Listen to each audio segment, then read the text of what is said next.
Johnny Mac with your daily comedy news. Lots to get to today. The Golden Globe nominations are out. We'll talk about that. I did want to share with you, I made an Instagram. I've been laying low with this. It is at Daily Comedy News. And at this point, all I'm doing is just promoting the podcast, but it occurred to me I should tell you about my Instagram at Daily Comedy News because, if you follow it, it'll tell your friends that you follow it, and maybe this thing could spread a little bit. So if you want to follow that, that's great, but no big promises yet. Like, it's just like a picture of Frasier and be like, on today's pod, is Frasier coming back? All right, let's get to late night. Jimmy Kimmel, he talked about the typo in former President Trump's legal briefing. He said on the very first page of their first legal filing, they wrote, quote, to the honorable members of the United States Senate, they misspelled United States and we're off. Jimmy Fallon said there was actually a typo on the first page of the Trump brief, but I'm sure it was a long, complicated legal term. No, it's just the name of our country. That's it. Some people wondered why spell check didn't catch mistyping United States. I'm guessing somebody wrote untied states, which is a joke in itself. This next section here, a tad dated. These are leftover Groundhog Day jokes. Seth Meyers said, I know you think it's just a cute little tradition, but don't know if you've noticed the rest of us are out here in a life or death battle over anti-science psychopaths taking over our government. So it really doesn't help our case that we're out here using animals to predict the weather, because it's hard to make fun of Marjorie Taylor Greene and her Jewish space lasers while you supposed blue staters are wearing top hats and gathering around a hole in the ground waiting to find out if you can book tea times based on which way a woodchuck scurries. Fallon said, I'm all for non-political news, but this whole thing's getting a little silly. I mean, top hats and scrolls, wall-to-wall coverage. It's a groundhog. It's not a royal wedding. Biden's inauguration didn't get this much attention. Colbert said due to the pandemic, instead of any groundhog groupies, the audience was packed with cardboard cutouts. Well, that means there were no proper witnesses. I demand a hand recount of the groundhog. Stop the shadow. That's great. Fallon said, I'm glad we're still holding up wild rodents. Clearly, we've learned a lot about public health from the pandemic. Fallon again, it seems Puxatawny Phil has been spending lockdown like the rest of us because he came out in stretchy pants eating a tube of cookie dough. Colbert, for the love of God, Phil, I can't take it. I don't want to be stuck inside 6 more weeks staring at the snow outside the window. I'm ready to be stuck inside staring at rain outside the window. I know the Groundhog Day was 2 days ago and those are dated, but they were really good. I wanted to get those in. All right, the Golden Globes announced their nominees. I won't read you everything. We'll focus on comedy here because this podcast is daily comedy news, you know? Best performance by an actor in a television series, musical, or comedy. The nominees are Don Cheadle, Nicholas Hoult, Eugene Levy for Schitt's Creek, Jason Sudekis for Ted Lasso, Ramy Youssef for Ramy. Let me think about that. I'm doing this cold, right? Best performance by an actor. Now, I love Ted Lasso. I'm not giving it to Schitt's Creek. Schitt's Creek's just going to win everything. I'm going to give it to Ramy Youssef. Ramy is a really good show if you haven't watched that. As much as I love Ted Lasso, I can't say that like Jason Sudeikis' performance is like non-duplicatable. Like somebody else could have done that. Ramy Youssef for Ramy. You get my Golden Globe from me. Does that matter?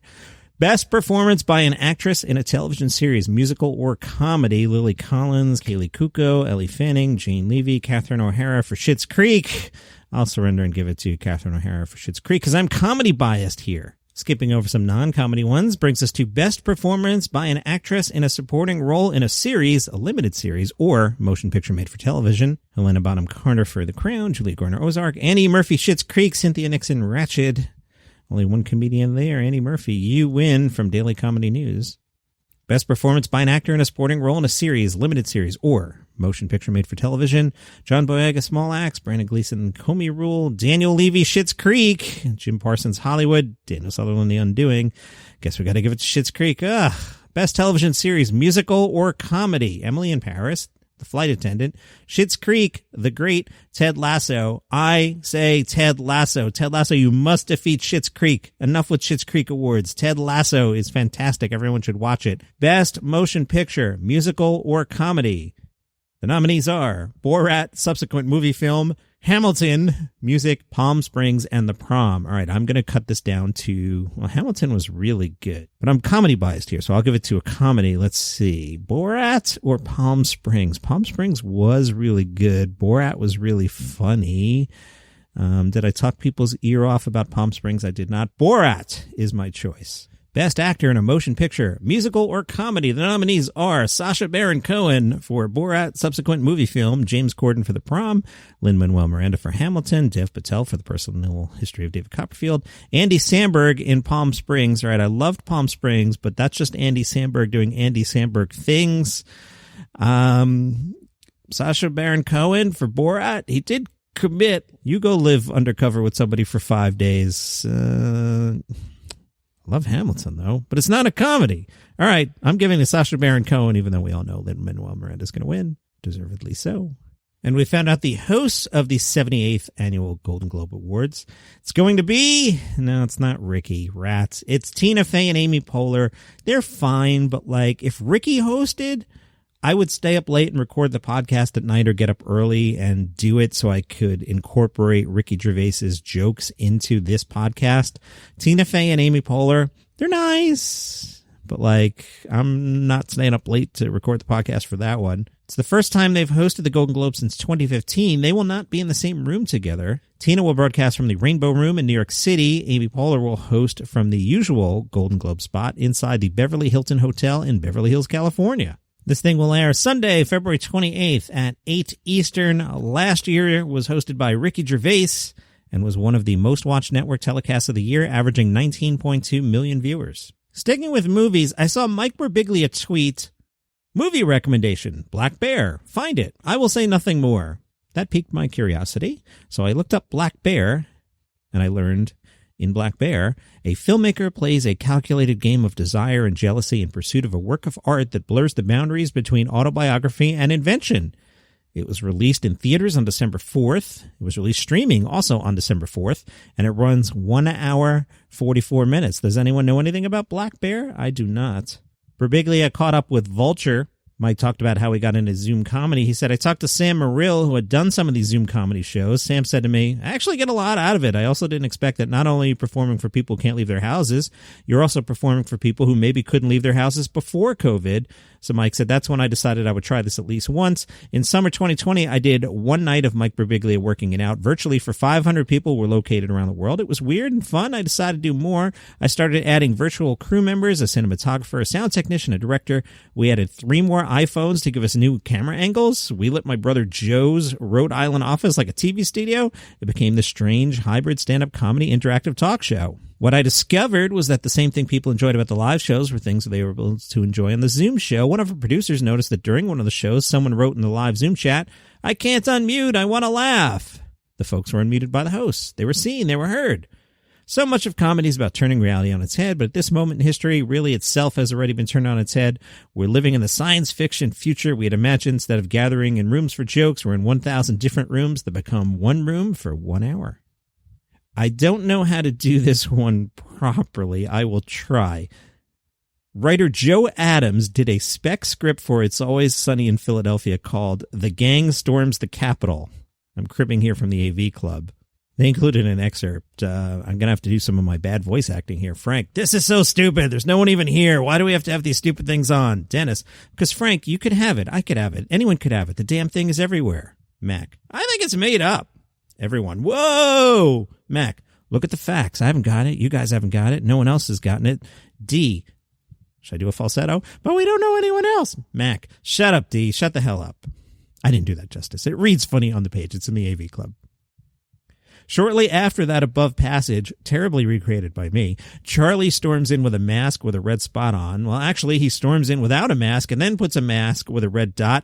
Mac thinks it's Sriracha. It's actually blood. Patty's is doing delivery, sort of. Frank has been collecting government cheese for some fake business. It's the fact that Patty's is struggling that sends the gang to Washington to demand some stimulus money because naturally they don't have much of a clue as to what's going on. Charlie gets interviewed by a Vice reporter and he says, there aren't any passionate people like that Alex Anchor Hamilton guy. He was the first rapper to be president. Now what do we got? No money, no bar, no rapping. That's what. Charlie and Frank wind up in Statuary Hall. It's all nuts. It's all perfect. And while we have no desire to see the gang end their record-breaking run on FXX, it would make a hell of an ending. Joe Adams, the writer on that one. Hey, good job, Tracy Morgan. He did some volunteering last weekend. WABC caught this story and said, It was a pop-up food pantry with star power. Comedian Tracy Morgan volunteered at the event at PS 57 on Staten Island. The food pantry was organized by the Food Bank for New York City. There was enough food to feed 500 families. Good job, Tracy Morgan. Natasha Leggero spoke to the Daily Beast about those Comedy Central roasts. She said, it was a hard thing for me to do. It was one of those things that's extremely intimidating because it's like, I'm going to go make fun of A-list celebrities I've never met before. Everyone could take a joke, but it was extremely intimidating. And it was one of those things in your career where you're like, all right, I'm afraid of this. I'm terrified. I'm going to try to raise the occasion and be so prepared. It sounds very cliche, but it's really about preparation. You have to be so prepared. And every time there's a point where you're like, well, I could do another set here. Or I could just stay home. I'll be fine. Always go do that extra set. Always go try out that extra joke. For something like that, it's the only way I've ever been able to get through it, just by doing the work so hardcore. I was terrified. I was like, all right, I'm a woman, so I'm either going to be a whore or old. So I was like, well, I'm not 20, but there were other people who were older than me. The Daily Beast interviewer says that was the year when there was a lot of controversy around Sarah Silverman, who got all these old jokes when she was like 42 or something, right? Natasha said, yeah, and Sarah was so funny and looked so amazing. So I somehow escaped that because nobody wants to go up there and have men say that your pubic hair has spider webs or whatever. They can just be so mean to women. And then I was offered the roast a third time, and I just had a baby, and I was like, you know what? I don't think I'm mentally prepared for jokes about how my kid would have Down syndrome because I'm such an old hag. You kind of play through the worst case scenario. So I was like, you know what? I think I've done it. It was fun. That is your daily comedy news for today. You can follow this show on Spotify. You can subscribe on Apple Podcasts, wherever you get your shows. If you like what I do and you want to buy me a coffee, you can go to buymeacoffee.com. You can click on a button there. The easiest way is to donate $5 to the show, from which I will buy an iced coffee like this one, whose ice has melted. I need a refresh. Buymeacoffee.com/dailycomedynews. No pressure, but if you like what I do appreciate it. Catch you tomorrow.